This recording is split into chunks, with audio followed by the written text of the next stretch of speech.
L'hydrogène du Mali est là. Les recherches sur le site de Boura Kébougou à Kati ont prouvé que notre sous-sol regorge de l'hydrogène pur. Et c'est cette bonne nouvelle que le directeur général de Petromali ramène de sa visite de chantier. Abbas Fambouri Traoré et Aliou Touré étaient nos envoyés spéciaux à Boura Kébougou.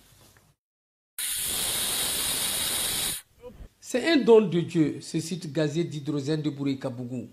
Et cette visite du président de Petroma dans ce village, à 70 km de Bamako, avait comme objectif de s'enquérir de la cadence des travaux de l'exceptionnel projet d'exploitation de l'hydrogène.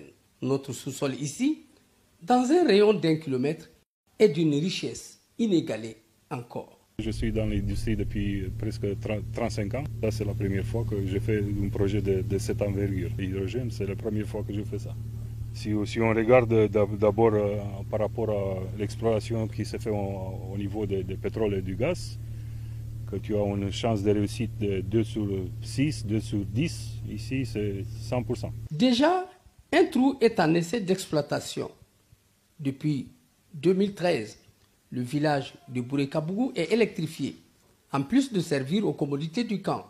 C'est alors le couronnement de beaucoup d'efforts.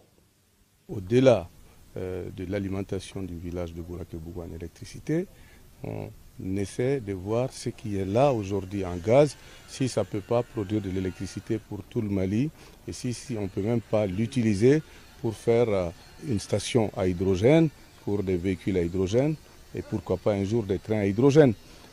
On essaie de voir également si on peut utiliser pour faire des engrais. Le Mali est aujourd'hui le seul pays au monde où l'hydrogène naturel a été utilisé pour produire de l'électricité.